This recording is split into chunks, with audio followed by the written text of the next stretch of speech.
여러분 같이 한번 해봅시다. 나는 예배자입니다. 예배자 맞습니까, 여러분?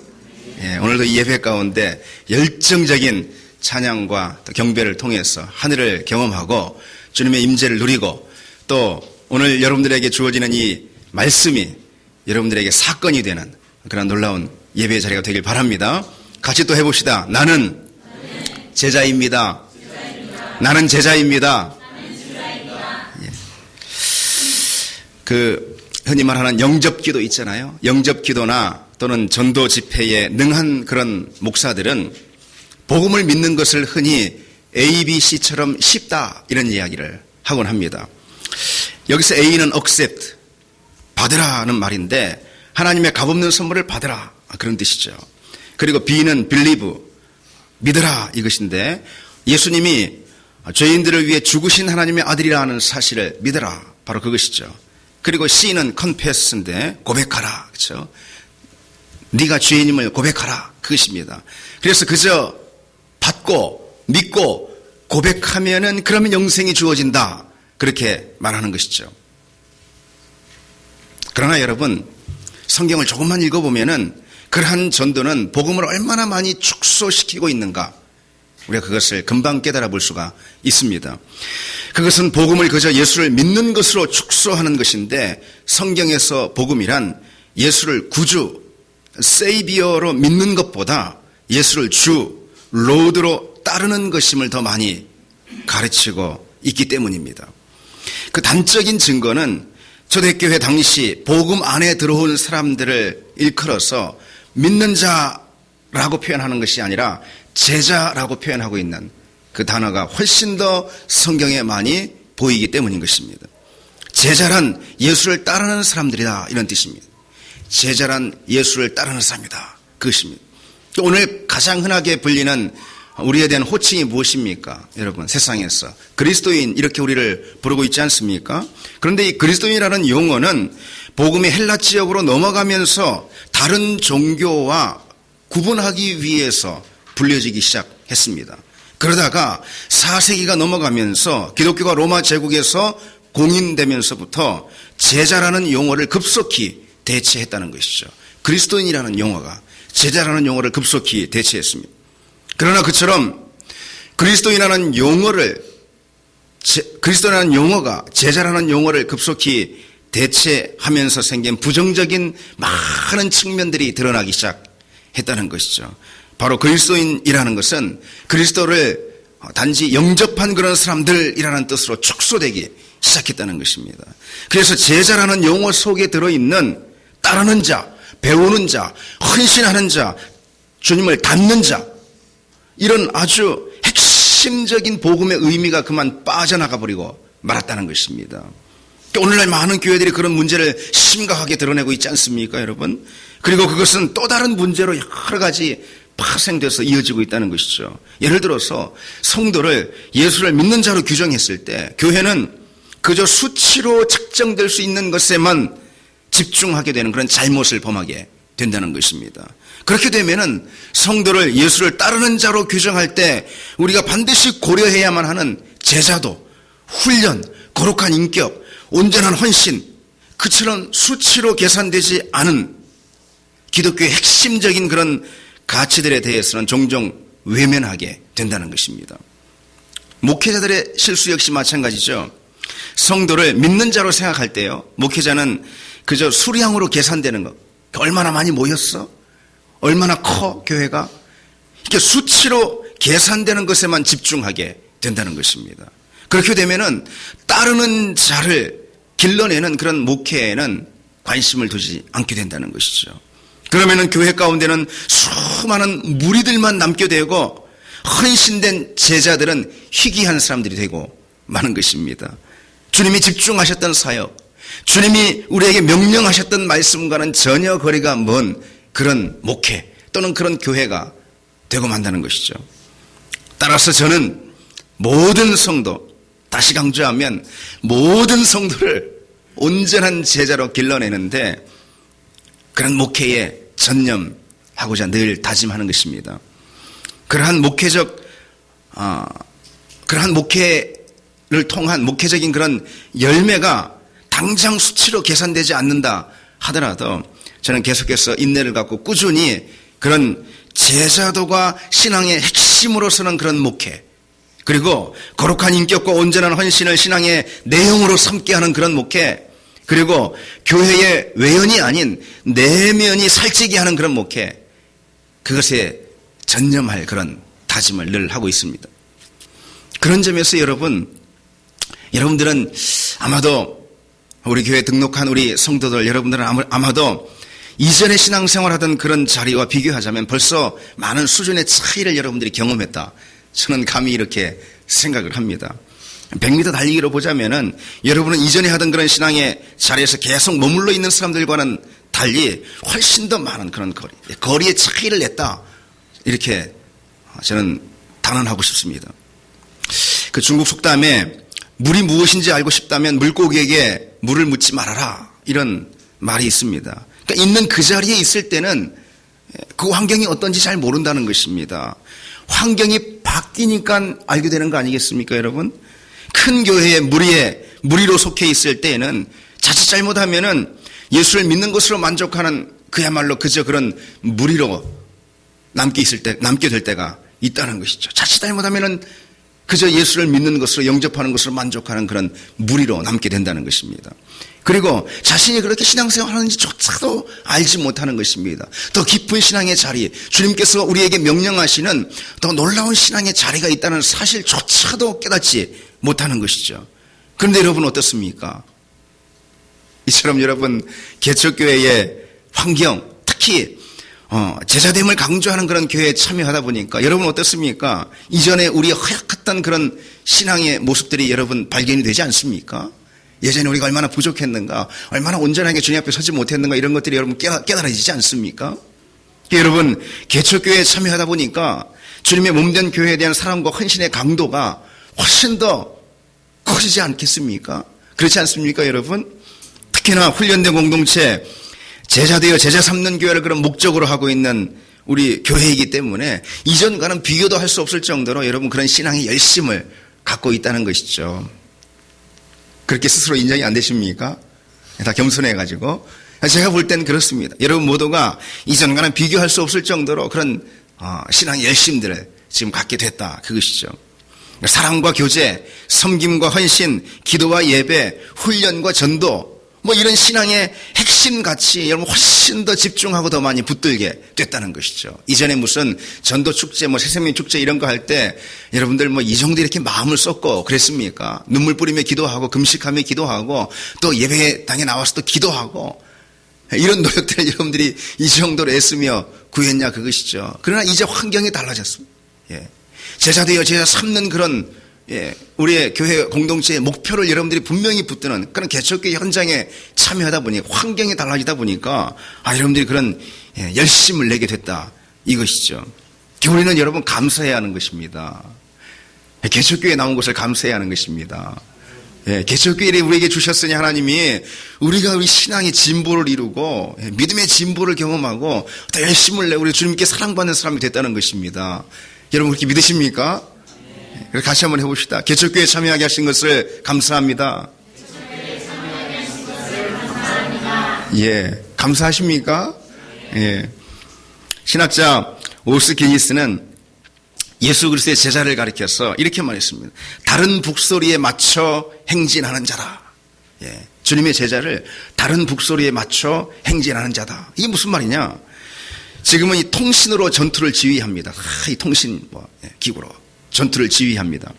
네, 고대 전쟁에서는 북소리로 전투를 지휘했습니다. 여러분 예전에 무슨 이전에 그 영화 같은 거, 옛날 영화 같은 거 보면 그러지 않습니까?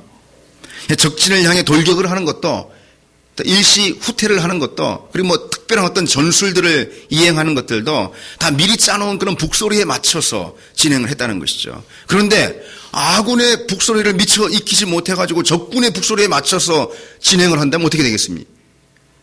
그것은 군복만 아군 군복을 입었지 적군이나 마찬가지라는 것이죠. 그렇죠? 아군과 적군은 서로 다른 북소리에 맞춰서 서로 다른 그런 전투를 벌이는 그런 사람들이라는 것이죠. 주님의 제자 역시 마찬가지라는 것입니다. 우리는 세상과 전혀 다른 북소리에 맞춰서 우리 인생을 진행하는, 인생을 사는 사람들이라 그것이죠. 몸은 교회에 있지만은 세상의 북소리에 맞춰서 산다면 우리는 이미 그리스도인이 아닌 거라는 것입니다. 우리가 맞춰 진행해야 될 전혀 다른 북소리, 우리에게 주신 전혀 다른 북소리가 있다 이것이죠. 그것이 무엇입니까? 주님의 말씀이고, 그렇죠. 성경의 말씀 아니겠습니까? 주님의 가르침 아니겠습니까? 오늘 본문 말씀에 주님이 우리에게 뭐라고 가르치고 있습니까? 뭐라고 말씀하고 있습니까? 누구든지 나를 따라오려거든 자기를 부인하고 자기 십자가를 지고 나를 따를 것이라 말씀하죠. 세상의 북소리는 끊임없이 자기를 긍정해라, 자기를 찾아라, 자기를 위해 살라, 자기 행복을 찾아라, 자기를 위해 쌓아라, 끊임없이 우리에게 이렇게 말하는 거 아니겠습니까? 그것이 세상의 북소리인 것이죠. 그러나 주님은 그와 정반대로 자기를 부인해라, 우리가 말씀하시는 것입니다. 전혀 다른 북소리, 전혀 다른 가르침이라는 것이죠. 자기를 부인하라 말씀하셨는데, 그럼 여러분, 구체적으로 자기를 부인한다는 것은 어떤 삶을 의미하겠습니까? 여기서 자기를 부인하라 그러셨는데, 그러면 구체적으로 무엇을 부인하라 그런 말씀이겠습니까? 이것이 실제적으로 이게 와닿아야 되지 않겠습니까? 그죠? 자기를 부인하라. 실제적으로 우리 삶 가운데 이것이 사건이 되어서 실천이 되어야 되지 않겠습니까? 그럼 구체적으로 자기를 부인하라 그랬을 때 무엇을 부인하라 그런 말씀이겠습니까? 오늘 세 가지 점에서 살펴보려고 합니다. 첫째로 자기를 부인하라라는 이 말씀은 무엇보다 자신의 행복을 부인하라 그런 말씀입니다. 자기 행복을 부인하라. 그러니까 자신의 행복만을 쫓지 말아라 그런 말씀이라는 것이죠. 그 사람이 곧 주님의 제자가 될 수 있다는 것입니다. 제자는 자기 행복이 아닌 주님의 기쁨과 행복을 쫓는 사람이라는 것이죠. 다른 말로 세상 사람들과 우리는 행복관, 그러니까 요즘 말로 행복 코드가 전혀 다르다 그것입니다. 전혀 다르다. 여러분, 어른들은 하루에 몇 번 웃는다고 합니까? 여러분 한번 계산해 보십시오. 어른들은 하루에 10번도 안 웃는다고 합니다. 그에 반해서 아이들은 하루에 400번을 웃는다는 것입니다. 하루에. 그래서 이것을 하루 400번이라면 자는 시간 정도 빼놓고 계산하면 거의 2분에 1번 꼴로, 제가 계산해 봤습니다. 2분에 1번 꼴로는 계속, 이거 온종일 웃는 것이죠. 그죠? 바보처럼 계속 웃는 것이죠. 근데 아이들이 그렇게 막 웃을 때, 뭐가 저렇게 재밌어서 웃을까? 애들이. 뭐가 저렇게 재밌다고 그러는 건가? 의아해할 때가 참 많이 있다는 것이죠. 그래서 우리 집 아이 둘도 맨날 그래서 둘이 서로 킬키득 붙어있기만 하면 그냥 낄낄낄낄 별로 웃기지도 않은 일 같은데 하루 종일 그렇게 계속 웃습니다. 서로 좋아 죽겠다 그렇게 계속 웃습니다.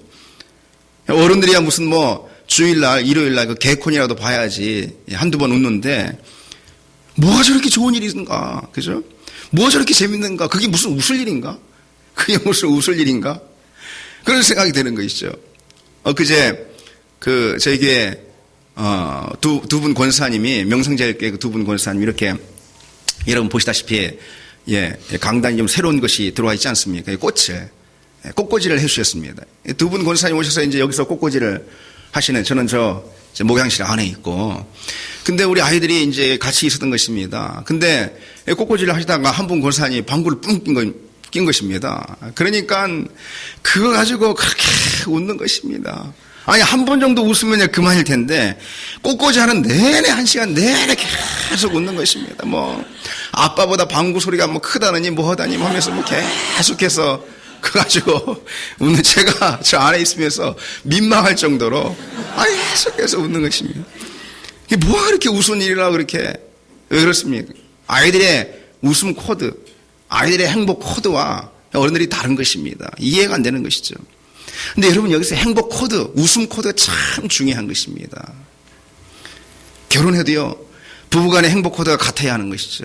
어떤 남편들은요, 낚시를 너무 좋아합니다. 그래가지고 쉬는 날이면 가족들 다 내팽개치고 그냥 밤낮 낚시하러 가는 것이죠.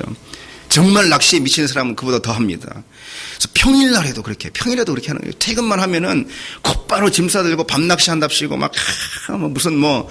밤에 자기가 물귀신도 아니고 맨날 물가로 밤마다 다니다가 새벽녘에야 집에 돌아와가지고 그래 바로 출근해버립니다. 이런 사람이 있습니다. 제가 예전에 신방하는데 안수 집사님들이 그런 분들이 많이 계시더라고요. 집사님들인데도, 교회 다니시는 분인데도 가족들과의 행복 코드, 웃음 코드가 맞지 않는 거예요. 세상 사람들과 그리스도인, 무리와 제자, 역시 가장 큰 차이가 무엇이냐? 행복 코드라는 것이죠. 행복 코드가 다른 것입니다. 무엇으로 행복한가? 그것이 세상 사람들과 우리를 가르는 가장 중요한 기준점이라는 것이죠. 제자는 무엇으로 행복한 사람이겠습니까, 여러분? 제자는 무엇으로 행복합니까? 간단합니다. 주님이 행복할 때 행복한 거, 그게 제자라는 것이죠. 주님이 행복해 하시는 것으로 행복한 사람, 그게 바로 제자라는 것입니다. 주님의 행복이 때로 우리의 고난을 필요로 하는 것이라 할지라도 제자는 고난 가운데서도 행복한 거, 그게 참 제자라는 것입니다. 그래서 사도 베드로는 너희가 그리스도의 고난에 참여하는 것으로 즐거워하라 그랬습니다. 주님이 기뻐하시는 것을 위해서, 혹 주님이 우리의 신앙의 성숙, 복음의 진보, 그리고 교회의 영적 부흥을 위해서 우리의 고난을 요청하신다면, 그래서 때로 우리 신앙생활 가운데 우리의 고난이 동반된다 할지라도 우리는 기꺼이 그 고난도 기쁨으로, 시련도 행복으로 우리가 환영해야 한다는 것이죠. 그것이 진짜 참 제자라는 것입니다. 바울도 그랬습니다. 그는 나는 이제 너희를 위하여 받는 괴로움을 기뻐하고 그리스도의 남은 고난을 그의 몸된 교회를 위하여 내 육체에게 채우노라 그랬습니다. 그의 고난을 내 육체에 채운다 그랬습니다. 너희를 위하여 받는, 교회를 위하여 받는 괴로움을 오히려 기뻐한다. 괴로움 가운데서 오히려 기뻐한다. 그것이죠. 주님의 기쁨과 행복이 바울에게 교회를 위한 수고를 동반케 했다는 것입니다. 그때 그 수고 가운데서도, 그 고난 가운데서도 바울은 행복할 수 있었던 것이죠. 이것이 참 제자라는 것입니다. 여러분, 오늘 말씀에 제자는 자신을 부인하는 사람이라 말씀했죠. 그죠? 자기를 부인하는 사람이라 말씀했습니다. 그렇다면 여러분, 우리는 어떻게 우리 자신을 부인할 수 있겠습니까? 행복이 목적이고 오늘날, 그렇죠? 행복이 삶의 의미인 그런 세상에서 행복, 다시 말해 우리 행복을 우리가 부인하는 것, 그것은 곧 우리 자신을 부인하는 것과 마찬가지라는 것입니다. 여러분, 행복이 인생의 목적이지 않습니까? 행복이 인생 가운데 우리가 성취해야 될 그런 의미로 생각되는 세상 아니겠습니까? 행복하게 살려고 하는 것, 그것이 다들 소원이지 않습니까? 그런 세상에서 행복을 부인하는 것, 그것은 곧 우리 자신을 부인하는 거라는 것이죠. 우리 자신의 행복, 내 행복, 내가 꿈꾸고 있는 행복, 그것을 부인하는 것, 그것이야말로 내 자신을 부인하는 거라는 것입니다. 따라서 나의 행복을 주님께 내어드리는 그것은 우리 자신을 부인하는 첫 번째 제자의 삶의 방식이라는 것입니다. 나의 기쁨과 행복을 추구하는 삶이 아니라 주님의 기쁨과 주님의 행복을 추구하는 것, 그것을 말하는 것입니다. 행복을 부인한다 해서 맨날 채찍질해서 슬퍼하고 울고, 그것이 아닙니다. 나의 행복, 그것을 하나님께 내어드리는 것입니다. 그래서 주님의 기쁨, 주님의 행복이 나의 기쁨, 나의 행복이 되는 것입니다. 주님이 웃으실 때 나도 웃게 되는 것입니다. 주님이 슬퍼하실 때 나도 눈물을 흘리는 것입니다. 주님의 행복이 나의 행복이 되는 그것이 바로 제자의 첫걸음이라는 것입니다. 여러분, 주님의 기쁨이 여러분의 기쁨이 되기를 바랍니다. 주님이 행복해 하실 때 여러분도 기뻐하며 행복하는 그런 삶이 되길 바랍니다. 주님이 눈물 흘리실 때 여러분도 같이 눈물 흘리는 그런 여러분 되길 바랍니다. 그것이 제자의 첫 번째 삶의 방식이라는 것입니다.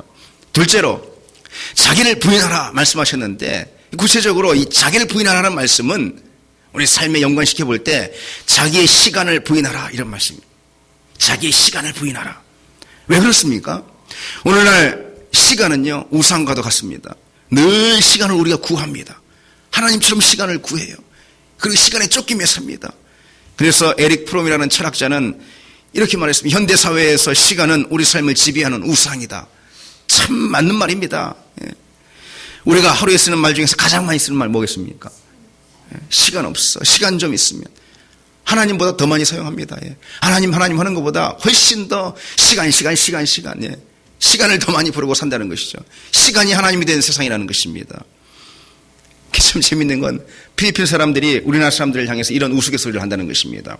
손목에 하나님을 차고 다니는 사람들이다. 우리를 가르쳐 이렇게 말한다는 것입니다. 왜 이런 말이 나왔냐면 우리나라 사람들 관광지 가가지고요. 뭐 그냥 한번 휙 돌아보고선 시간 됐어 바빠 빨리빨리 움직여자 다른 데 가야지 막. 그래서 휙 가가지고 다른 데 가서 또 대충 뭐 이렇게 둘러보지도 않은 다음에 그냥 휙 관광지 돌아본 다음에 그 다음에 시간 됐네 빨리빨리 또 딴 데 가야지. 맨날 시간을 쳐다보고 시간 됐어 제대로 관광지 둘러보지도 않고 다들 그러니까 시간을 하나님처럼 섬긴다 이렇게 말하는 것입니다. 우리는 날마다 바쁘다 그죠?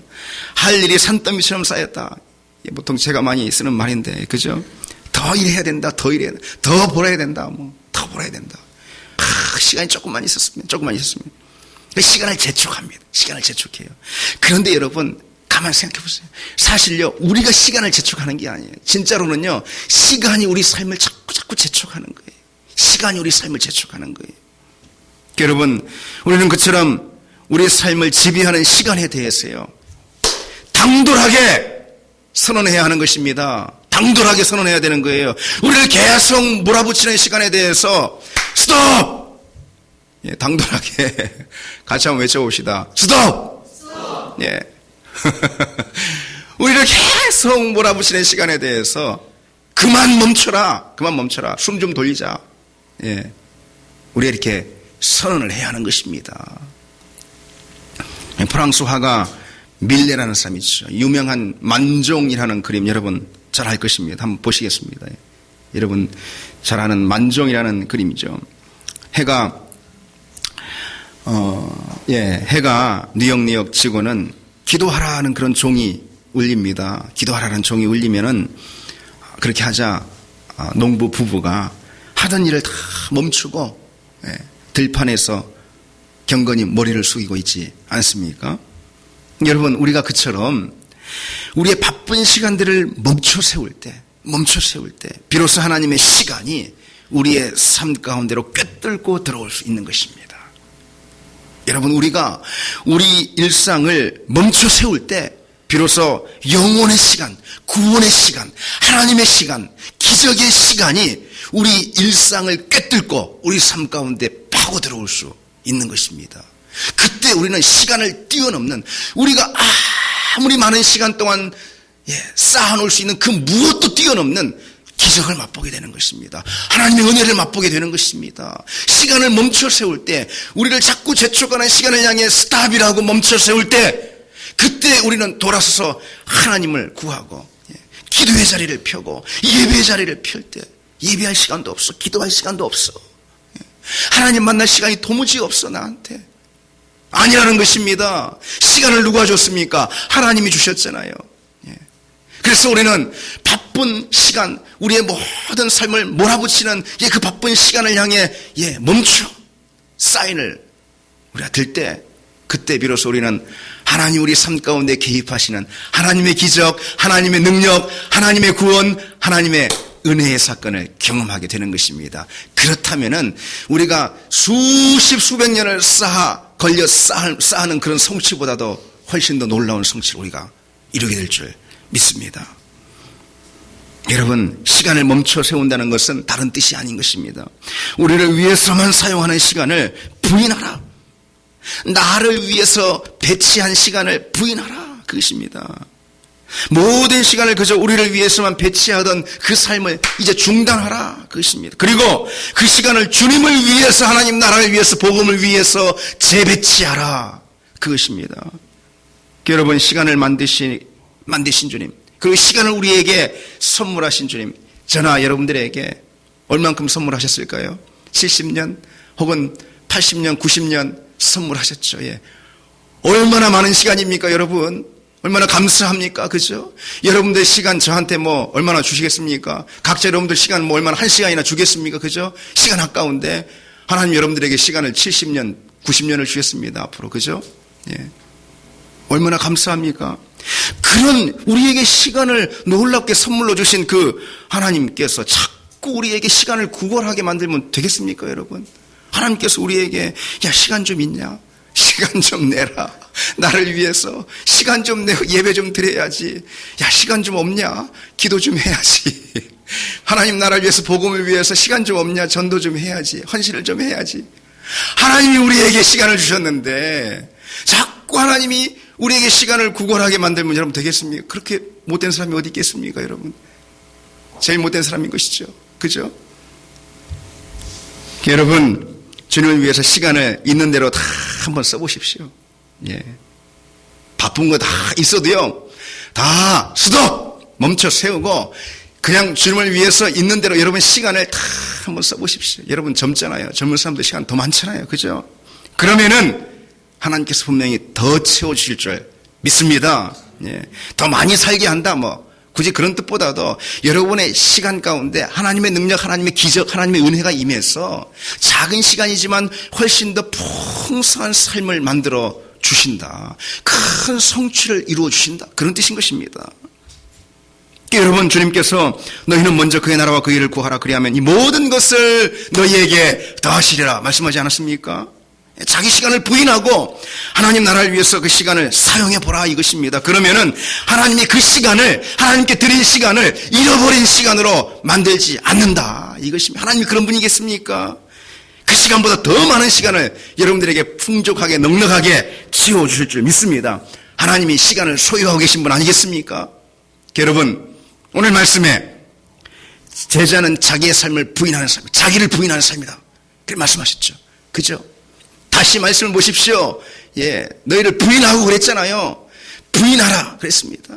그럼 무엇을 부인해야 하겠습니까? 우리 자신을 부인하는 것은 곧 무엇을 부인하는 것입니까? 시간을 부인하는 것입니다. 나를 위해 사용하는 시간을 부인하는 것입니다. 왜 그런가? 시간은 곧 나 자신이에요. 왜요? 여러분, 시간을 계속 늘려서 계속 우리 시간을 늘려서 70년 80년 늘리면 뭐겠습니까? 그게 우리 인생이잖아요. 곧 나라는 것입니다. 시간은 나예요. 그래서 너 자신을 부인하라 말씀하셨을 때 우리는 우리 시간을 부인하라 이 말씀으로 드려야 하는 것입니다. 우리의 시간을 다시 말해서 하나님께 드려라. 나만 위해서 쓰이는 그 시간을 하나님을 위해서 재배치하라. 바로 그것입니다. 우리는 시간을 내어드리는 방식으로 제자가 될 수 있다는 것이, 우리 자신을 부인하고 제자가 될 수 있다는 것입니다. 여러분, 무엇보다도 그런 삶이 되시기를 바랍니다.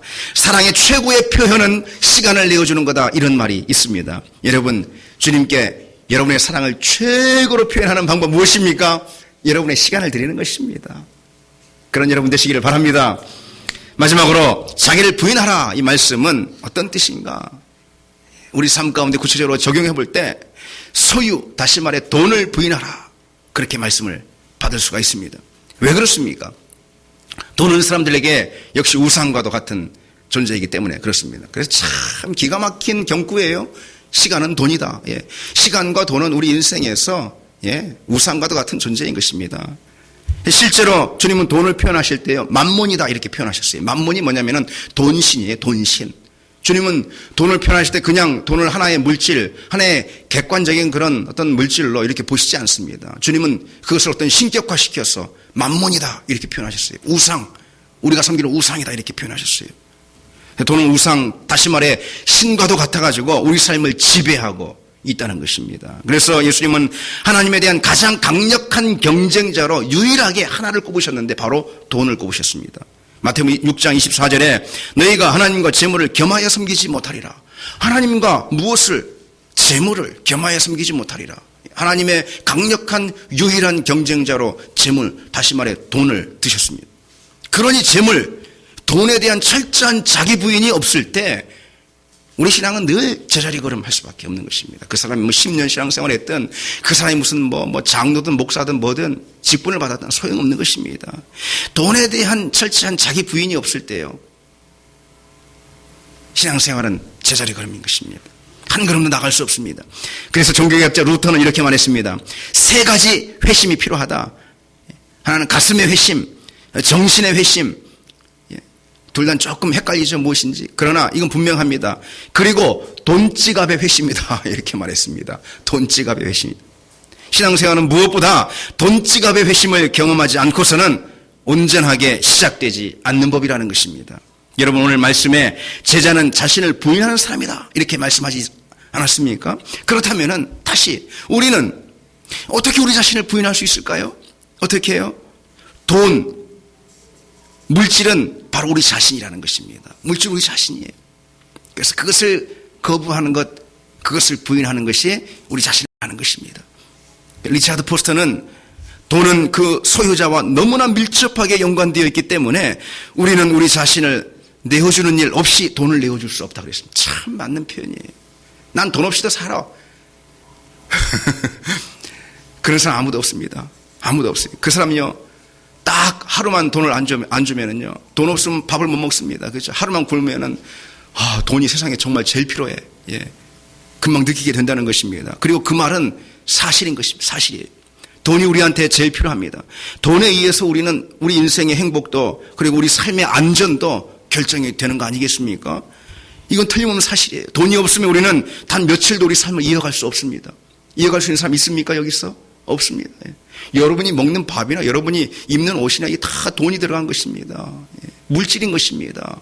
여러분의 소유인 것이, 여러분의 소유 없이 여러분 단 하루도 살 수 없습니다. 목사인 저도 소유가 없이 돈이 없이 하루도 살 수 없는 것입니다. 따라서 여러분, 돈을 부인할 때, 돈은 곧 나 자신과 같기 때문에 돈을 부인할 때 우리는 우리 자신을 부인하게 되는 것입니다.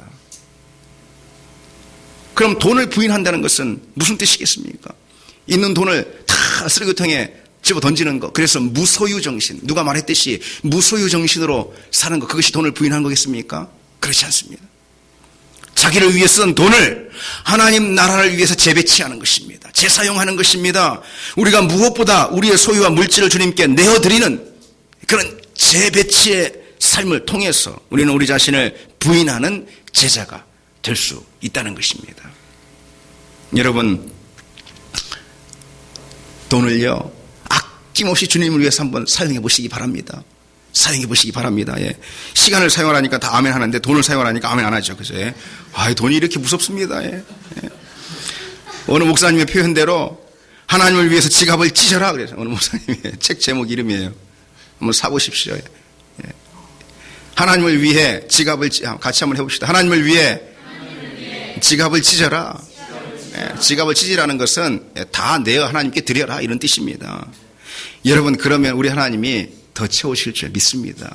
우리 하나님 인색한 분 아니라는 것입니다. 우리 하나님이 없는 분이 아니라는 것입니다. 우주 만물이 우리 하나님의 소유 아니겠습니까? 그 하나님께서 더 채워주신다 이것입니다. 아까 말씀대로, 아까 읽어드린 말씀대로 우리 주님께서 너희는 먼저 그의 나라와 그 일을 구하라. 그리하면 이 모든 것으로 너희에게 더하시리라 하지 않았습니까? 자신을 위해 사용하는 돈을 부인하고 그 돈을 하나님 나라를 위해서, 복음을 위해서, 영혼을 위해서, 교회를 위해서 사용하라, 재배치하라, 그것입니다. 그러면 하나님이 그 소유를 잃어버린 것으로 하시겠냐 이것이죠. 우리가 하나님께 드린 그 소유를 잃어버린 것으로 하시겠냐 그것이죠. 하나님 모든 우주 만물을 소유하고 계신 풍성하신 분이신데, 여러분, 우리가 하나님께 드린 것이 잃어버린 것이 되게 하겠습니까? 그보다 더 풍족한 것으로, 더 많은 것으로 채워주실 줄 믿습니다. 여러분, 이런 장면을 한번 떠올려 보시기 바랍니다. 어떤 사람이 자기를 부인하라는 도전을 주시는 그 주님 앞에 나와서 계속해서 자기 행복, 자기 미래, 그리고 자기 물질을 위해서 기도합니다. 어떤 사람이 자기 부인을 도전하시는 주님 앞에 나와서 계속해서 자기 안전과 평안과 건강과 성공만을 위해서 부르짖습니다. 바로 저와 여러분의 모습입니다. 그런데 여러분, 세상에 이것처럼 모순적이고 이율배반적인 모습은 없다는 것입니다. 주님은 우리에게 너 자신을 부인하라 그렇게 말씀하셨습니다. 자기를 부인하고는 십자가를 지고 나를 따르라 말씀하셨습니다. 금방 살펴본 대로 자기 부인에서 이 자기라는 것은 우리가 꿈꾸는, 우리가 소원하는 우리의 행복이고, 그리고 우리의 시간이고, 우리의 물질이라는 것입니다. 우리의 돈이라는 것입니다. 그런데 그것을 부인하라, 재배치하라, 이렇게 우리에게 도전하시는 그 주님 앞에 우리가 날마다 무릎 꿇고 주님 행복하게 해주세요. 주님 내 미래를 책임져 주세요. 주님 물질을 주세요. 주님 돈이 없어요. 돈이 떨어졌어요. 날마다 하는 기도가, 물론 그런 기도도 해야 되겠지만은, 그러나 날마다 하는 기도가 그런 기도라면은 그것처럼 세상에서 모순적이고 이율배반적인 그런 모습은 더 없다, 그런 뜻입니다. 왜? 주님은 우리에게 자기 부인을 도전하시는 분이기 때문인 것입니다. 근데 여러분, 또 한편 이런 면을 생각해 볼 수 있습니다. 사실요, 우리가 그렇게도 우리가 애지중지하고 아끼고 그렇게도 우리가 붙들고 있는 우리 자아 있죠. 우리 자아. 우리 자기애. 사실 그것 때문에요. 우리 인생 가운데 두려움도 있는 것이고 불안도 있는 것이고 어두움도 있는 것이고 염려와 걱정도 다 그것 때문에 있는 것입니다. 여러분 그렇지 않습니까? 우리가 겪고 있는 대부분의 문제들은 내 자아가 살아있기 때문에 오는 것들이라는 것이죠. 좀 더 행복했으면 자아가 살아있는 거예요. 좀 더 행복했으면. 이런 사람이 나중에 우울증 걸리는 것입니다. 우울증 걸리는 사람 다 그런 사람들입니다, 여러분. 예. 좀 더 시간이 있으면 이런 사람들이 나중에 평생 시간에 쫓기다가 나중에 후회하는 사람 보세요. 후회하는 사람. 예.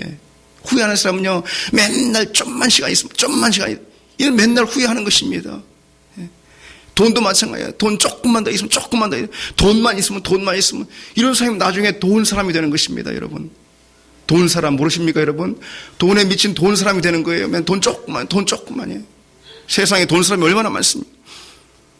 근데 여러분, 그런 내 자아, 나의 행복, 그리고 나의 시간, 나의 소유에 대한 그 자기애를 버리고 주님의 행복을 위해 살 때 우리는 비로소 진정한 하늘의 평강과 기쁨과 행복을 찾게 될 줄 믿습니다. 주님을 위해 내 시간을 내어드릴 때 우리는 이 짧은 시간이 아닌 영원을 얻는 사람이 될 수 있다, 이것입니다. 주님을 위해 내 소유를 내어드릴 때 주님이 가지신 모든 하늘과 땅의 부요함이 곧 나의 것이 될 줄 믿습니다. 믿습니다, 여러분. 여러분의 주님께서 우리에게 요구하십니다. 여러분의 행복, 여러분의 시간, 여러분의 소유, 그것을 부인하라. 그리고 하나님을 위해서 재배치하라. 그런 여러분이 되어서 여러분이 주님 앞에 제자로 온전히 사는 그런 여러분의 삶이 되시기를 바랍니다. 기도하겠습니다.